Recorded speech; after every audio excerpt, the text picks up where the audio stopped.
Hey, what's up? I wanted to share something with you real quick today.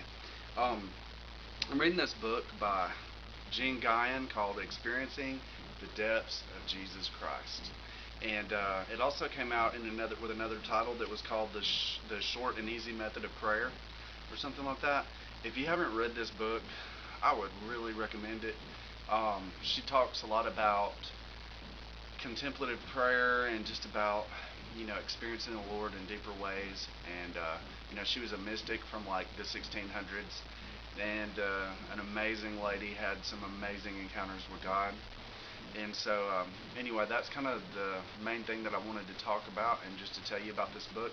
But I want to read something out of this to you because this is really awesome. And I'm just going to get right in here and do it. It says, when a baby is born, it draws milk from its mother's breast by moving its lips. However, once the milk begins to flow, the child simply swallows without any further effort.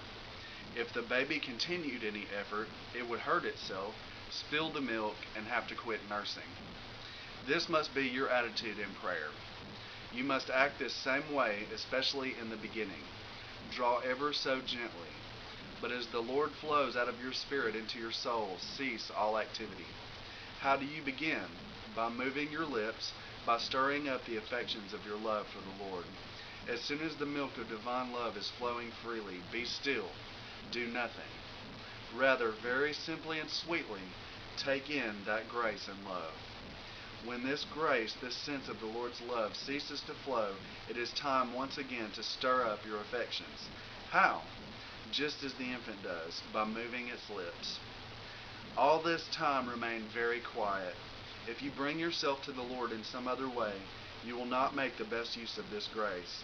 You see, the sense of the Lord's presence has been given to you by the Lord to allure you into a restful experience of love.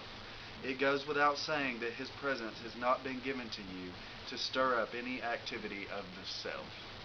Let us return to the illustration of the nursing baby.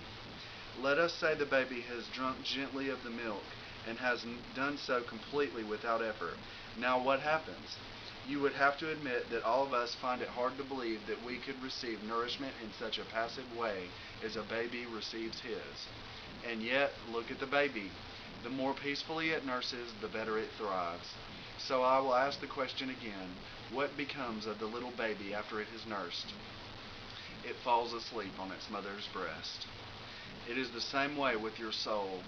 When the Christian has become calm and peaceful in prayer, he frequently sinks into a sort of mystical sleep, or to put it another way, the powers of his soul are completely at rest.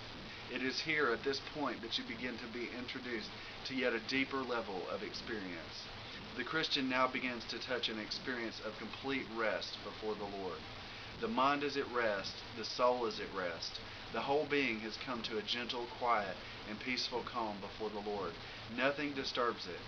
At first you will experience this only occasionally, but eventually your soul will come to experience this state of rest frequently. Be sure of this.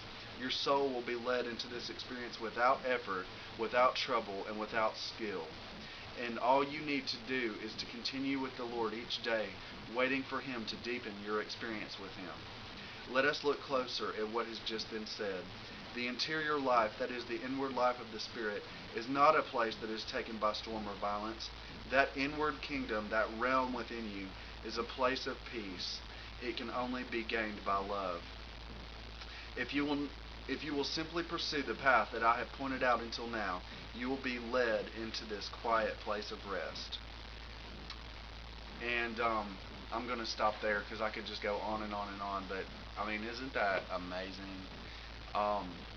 The mystics, they were some really awesome people. And I don't know about you, but I want to walk in that path of intimacy with the Lord. And,